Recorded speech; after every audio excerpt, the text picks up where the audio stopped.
ということでまずはじめに紹介する機能は、一括保護。これロスワさんのツイッターで初めて知りましたよ。いちいち保護するのは面倒なので、これは知っておくと便利。一覧画面の下部一括保護ボタンより一括保護モードに移動できるんだ。タップで仲間と絵札を選択していくことが可能なんだよ。あと仲間と絵札の保護解除もまとめて行えるぜ。ガチャ引いた後にボックスがパンパンになって、結構解除の機能って使うことが多いのでこれはありがたいシステムですね。また絵札関連として知っておきたい要素としては絵札強化の薬液だぜ。絵札の強化には薬液を使用できるんだ。絵札は強化をすることでステータスが上昇しますよね。その機能は、なんだかんだで試したことなかったので気になりますよ。種類と等級が一致する花形の代わりとして使用できるんだぜ。花形はキャラの昇格に用いるもので、初に3が存在し、より高い昇格には2や3が必要となりますよね。3に関してはあまりにもすぐになくなるので、本当に助かりますよ。あとここが重要で、薬液での強化の場合はなんと再戦が不要なんだ。お再戦は序盤はあまりガチですが、中盤以降キャラが増えてくると足りなくなってきますよね。使用用途は、キャラの強化、社務所での交換そしてお祈りなどで使うからあまり使ってられないからマジで偉い。薬液はイベントなどで入手できるので、絵札の強化に使っていこう。あとお再戦関連でお使いと施設の気になるポイントとしては、アップデート前のメンテナンス中の時間経過だよな。メンテナンス中の施設お使いの時間経過確かにどうなっているのか気になります。メンテナンスなどでアプリが開けない状況であっても、その間の施設やお使いにおける各種時間経過は継続されるんだ。そのため、メンテナンス直前に時間のかかるお使いを受けたり行為の指南書を使うと無駄が少なくなるぜ。ロスワはかなりの頻度でアップデートを行うので、この情報は知っておかないとだいぶ損になりますね。例えば12例18例までメンテナンスの場合、メンテナンス1時間前の11時に5時間のお使いを受けると、メンテナンス終了の18時にはお使い完了となっているんだよ。つまりメンテナンス前にお使いはやっておいた方がいいということですね。そう、お社と再銭箱はメンテ中も起動しているので、例えばメンテ終了直後のタイミングで再銭箱の貯蓄を最大にしたい場合は、メンテ中に貯まる分も計算に含めるようにするといいぜ。ちなみに再銭が余ってしまうことあるんですがどうすれば？ショップの社務所で再銭を使って、買い物ができるのでそこで使うのがいいぜ。おすすめは風結晶と昇格素材。ちなみに、余るのは有限の課題で多量の再銭をもらえる最初だけで、ガチャ、社務所、限界突破をはじめとした多数の用途があるため、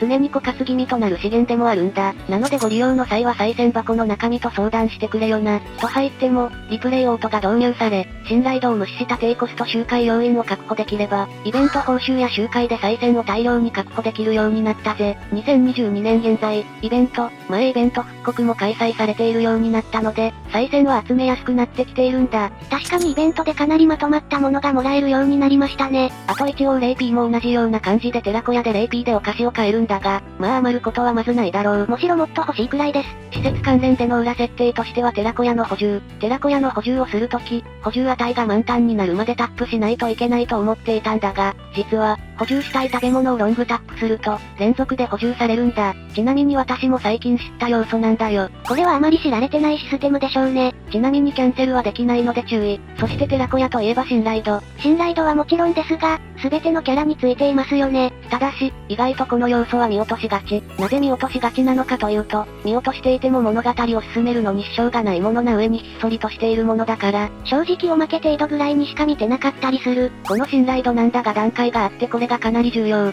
信頼度の段階は知り合い、友達、仲良し、親友と4段階に分かれていますよ。そしてまあまあと知り合いはステータス補正なしなんだが、友達で最終ステータスの 3%、仲良しで最終ステータスの 6%、親友で最終ステータスの 9% が加算されるんだ。キャラのステータスが上げられるのはでかすぎますね。信頼度を上げていくと、キャラに隠されてる特殊なセリフが解放されるんだよ。この時のセリフがキャラクターの世界分のストーリーに関わった重要なセリフを言ってもらえることがあるんだよ。推しキャラやストーリー考察を行っている人は特に要チェック。この信頼度ですが、段階の上げ方はどうすればいいの？ロスワには、先ほど紹介した寺子屋というキャラに経験値を与える場所があるんだがそこで上げられるぜ。一生の第2幕をクリアしていくと寺子屋が解放されますよね。物語はとりあえず寺子屋が解放されるところまで進めるようにしていこう。物語で手に入る経験値は知れてるので、寺子屋と物語この2つでキャラの経験値を稼ぐのがベスト。探索をすると、各キャラの名前の上にハートがあるのがわかると思うんだが、このハートに上向きの矢印がついているのが信頼度が上がっている証になるぞ。信頼度を上げるのはそれなりに時間がかかるのでやり込みが好きな人はぜひ信頼度を上げて確認してみましょう。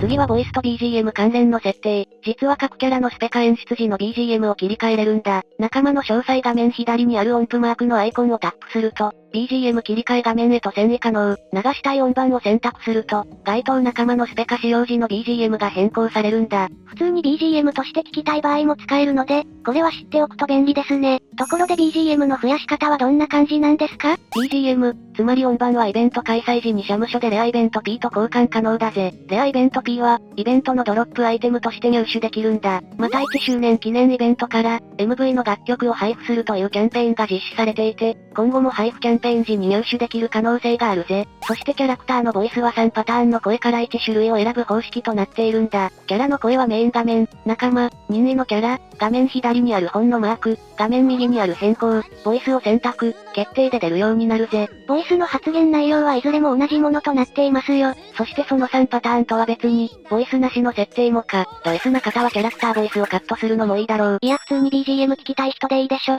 次は3種類のオート機能について。ロス和解で毎度お世話になる超重要システムですね。ああ、巫女にマントが必須並みに重要だ。サリトテ大使より信長みたいになりましたけどね。まずリプレイオート機能はざっくり言うと最高のパフォーマンスで買ったものを、記録してまた同じような形で自動で再生してくれるシステムだぜ。高難易度や、ウェーブが多いものなんかにとても有効ですよね。ただしリプレイオートは星3クリアする必要があるので注意。リプレイは初回星3クリア時は自動で保存され、以降はリザルト画面でリプレイとして保存を選択して上書きすることができるぞ。ちなみにリプレイオートでの周回に失敗した場合は、画面上部のリプレイをタップするとリプレイを中止できるぜ。相手の帯電でスタンを付与された場合などにリプレイがずれる場合があるので、もしリプレイが失敗した場合は止めちゃって OK です。このリプレイオートの強みとして、一部のキャラクターたちは自分に結界異常をつけて、その結界異常の枚数分だけパワーアップするという特性を持っているんだが、これまでの仕様ではフルオートだと、グレイズ3連打でせっかくつけた結界異常を破棄してしまうということで、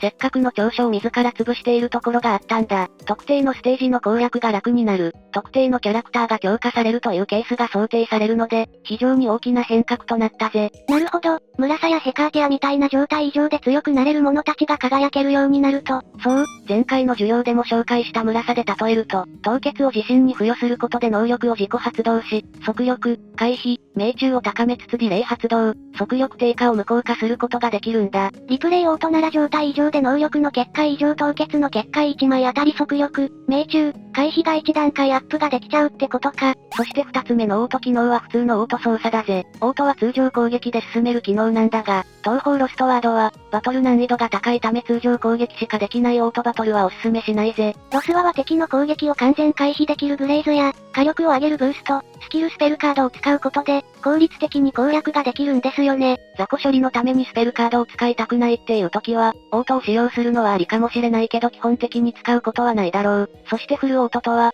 スペルカードを使用するオート操作のことだぜ。フルオート戦闘は、1ウェーブ戦ならスキルは全部使う。グレイズは必ず3回使う。3ウェーブ戦ならスペルを順番に使う。最終ウェーブ以外ではスキル、ブースト、グレイズは絶対使わないなどなど、それなりに動けるようになったんだ。とは言っても特定の決まった行動しか取ることができないから難易度が高くなるとおすすめしない機能でもあるぞ。次に絶対知っておくべき設定は自動再戦モード。自動再戦モードにすると戦闘中はスマホに触れなくてもスリープにはならず、それによってスマホを放置しても問題なく戦闘を繰り返してくれるというあまりにも有能な機能だ。つまり放置しとけば勝手にレベルとか素材とかが手に入るってことですか。このようにちゃんとドロップしたものが見れることもできるんだよ。難易度とかレベルで変わってくるんだが、だいたい15分程度で10戦ぐらいは行ってくれるぜ。イベント周回なんかで大活躍の機能ですよ。使ったらドハマりするぐらい優秀の機能なんだが、注意点としては3つあるんだ。1つ目は星3クリアしか使えないということ。なのでやはりある程度育てておかないと使えない機能なんだ。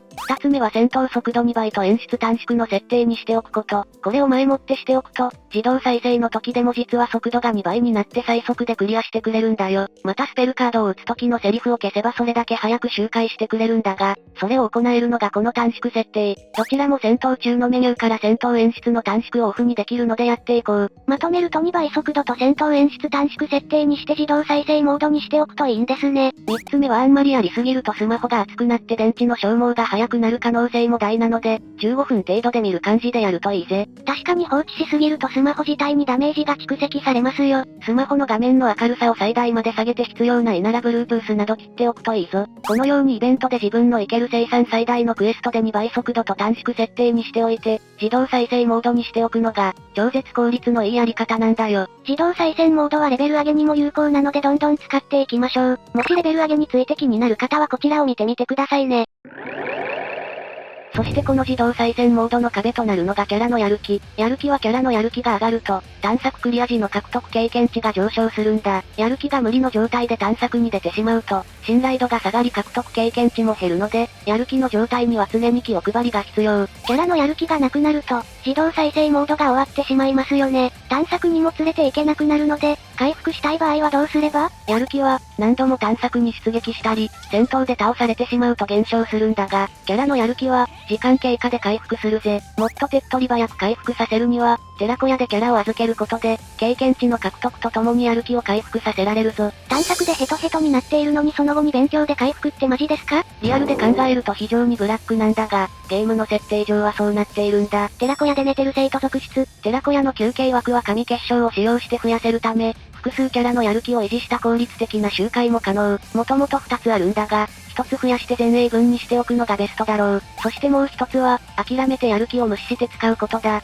それでそのデメリットを教えてくださいよ。デメリットはそのキャラクターの親密度が最低まで下がる点と、それに伴うステータスの低下が発生する点、時間がなくて終了中または、就寝中などに長時間周回させるなどなら背に腹は変えられないな。一応親密度自体はいくら下がってもやる気がなくなっていない状態でかなりのステージをクリアすれば戻せることもできるぜ。あと自動再生モード停止の対策としてレイピー節約。レイピー節約とかあったの？そう、消費レイピーは昇格突破覚醒などを行い味方のキャラを強化するたびに増えていくんだ。つまりキャラを強くすればするほど、遊べる回数が少なくなるんだよ。強化したキャラって消費レイピーが増えるの？衝撃のシステムじゃないですか。そう、なので超簡単なイベントも超難しいイベントも、同じ強化された編成で挑めば消費レイピーは全く同じになるので、楽勝なイベントは弱いキャラで回った方がいい、というケースも出てくるんだよ。始めたばかりの序盤だと敵が弱いので、キャラが少なくても勝てるというケースが多いからまだいけますが、高難易度になるとまず6体編成じゃないと厳しいですよね。またキャラを減らすと経験値が入るキャラも少なくなるからなかなかの悪循環なんだよ。まあいい曲出してくれているので許そう。やる気で自動再生モード停止、レイピーで自動再生モード停止を阻止すべく、最強の方法があるんだ。それは一切の強化を施さないキャラを作って、やる気も無視した周回要因。そう、ブラッキ用要因。それすっごい面白そうですね。まず消費レイピーは昇格突破覚醒などを行い味方のキャラを強化するたびに増えていくと言ったんだが、これは一切せずにレベルと絵札だけでそれなりに戦えるキャラを作るんだ。そうすれば、消費レイピーが減って探索回数が増えるということですね。そう、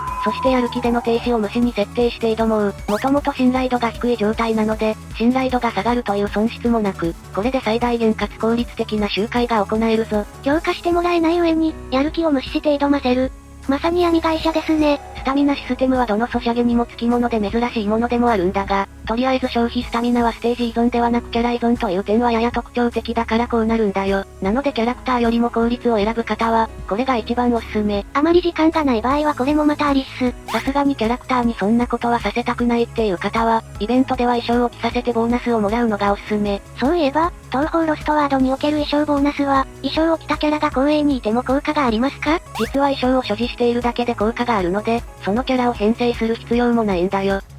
特に編成する必要がなかったんだ。これは衝撃の裏設定ですよ。完全にキャラクターに着せて訂正する必要があると思っていたよな。つまりキャラクターを持っていなくても衣装さえ買えば、ボーナスがもらえるんだ。なるほど、その手があったか。先ほどのブラック企業とは真逆で自分のお金が減っていくがホワイト企業にはなれるぞ。キャラが救われるか、あなたが救われるかってことね。視聴者さんはどっちを選びますか？あと探索経歴になるところは、素材ドロップ率だよな。同じ種類ランク初2、3の素材であっても探索難易度によってドロップ率が異なり、高難易度になるほどドロップ率が高くなるんだよ。やっぱり難易度が高くなればドロップ率も変わってくるんですね。そう、だからイベントなどで花でブラック企業要因でギリギリいけるクエストを選ぶといいぞ。キャラクターには悪いけど非常に使えるテクニックですよ。また探索を行く時の編成画面の小技も紹介しておこう。キャラをドラッグで配置移動、入れ替えができる、キャラ同士を近づけるだけで、くるくる入れ替われるんだ。いやパズドラやないか。いちいちキャラをタップしてやっていたのでこれは助かる情報ですよ。またキャラを長押しで仲間メニューへ移行できて、装備変更や強化も可能だ。そういえば凸が終わったキャラが来てしまった時ってどうすればいいの？今のところは割り符に変えてもいいぜ。しかし強いキャラならば、二人目を低コスト周回用にデコや覚醒なしで育てる、信頼度無視の先ほど紹介した奴隷者地区周回要員として育てるといいぜ。地区紹介も顔が真っ青。いろいろ余裕があり、スペからスワの順番の調整をしたい際は2キャラ目を育てるといいかもしれないな。そして、ここがかなり重要で10月28日に実装された回収があまりにもエクセレントなんだよ。それがオーバーダメージ判定とリプレイオートの回収。これは一体どんな修正が行われたんですか？まずオーバーダメージ判定は、ゲージバースト状態となったエネミーに、ショットまたはスペルカードを使用しバレットがヒットした際にオーバーダメージが発生するようになるんだよ。オーバーダメージ中はヒット数に応じて霊力の回収ボーナスが発生するんだ。ほう、これはめっちゃお得じゃないですか。また、ゲージバースト状態のエネミーにスペルカードで攻撃すると、使用したスペルカードは使用可能に戻るんだぜ。全体攻撃のスペルカードでの攻撃時は、ゲージバースト状態となっているエネミーに対するスペルカードのみが使用可能に戻るんだ。ゲージバースト状態ではないエネミーが含まれる場合は、使用可能に戻らないから注意してくれ。また種類が補助であるスペルカードを使用した際は、エネミーの状態に関わらず使用可能に戻らないようだ。攻撃スペル限定ということですね。かなり難しいかもだけど、ざっくり言うとプレイヤー側が強くなるという認識で OK だ。それではリプレイオートの回収はどんな感じなんですか？リプレイオートの回収クリア時に編成していた絵札もリプレイに保存されるようになるんだよ。今まで回収していた絵札が回収されなかったんだが、回収されるようになったんだ。出発画面では、リプレイオート選択中も詳細確認ボタンで、仲間や絵札の情報を確認することが可能になったんだぜ。これは便利すぎる神アップデじゃないですか。この情報はありがたすぎますよ。あとリプレイの記録はリプレイオート機能の実装以降のプレイが対象となるんだ。そのため、リプレイオート機能の実装前に星3クリアしていた場合でも、新たに星2クリアしリプレイに記録されるまでリプレイオートは利用できないから注意してくれ。また絵札装備の記録実装前に星3クリアしていたとしても、新たに星3クリアしてリプレイを記録するまで絵札の情報は反映されないから気をつけよう。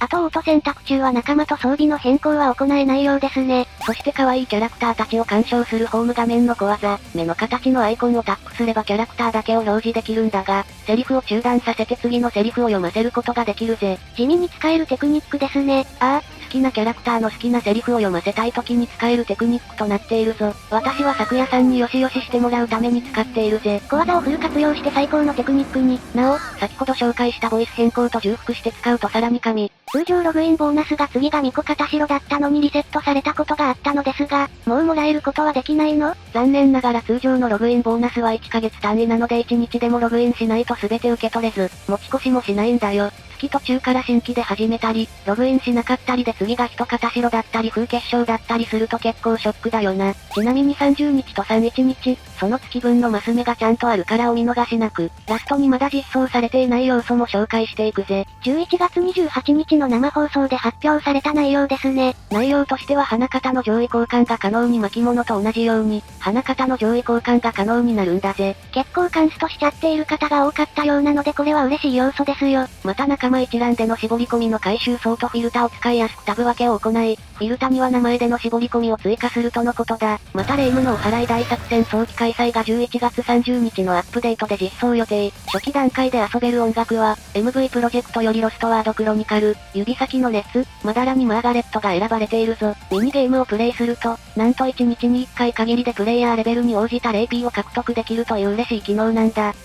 神曲で遊べるだけではなくて、スタミナも回復するのは嬉しいですよ。また、初回プレイでは限界突破された状態の特別な絵札を獲得できるようだぜ。ミニゲームをプレイするにはメインストーリー大鑑賞人間の里第一編をクリアする必要があるから初心者さんはクリアしていこう。条件を達成していると、ホーム画面の特設ボタン内に降臨道というメニューが登場してミニゲームを遊べれるぜ。ちなみにレイムのお払い大作戦は見た感じでは弾幕神楽のミニゲームバージョンみたいな感じなんだ。あの名曲を弾幕のように遊べるなんてめっちゃ面白そうじゃないですか。その曲に対応した4突積みの絵札を1回だけ入手可能という紙システムだから楽しみに待っておこう。ちなみにランクはトリプル S まであって難しいらしいぜ。さて、以上がロスは攻略に使える裏設定、小技まとめだぜ。意外と知らなかったものとかあったので活用していきたいところですよ。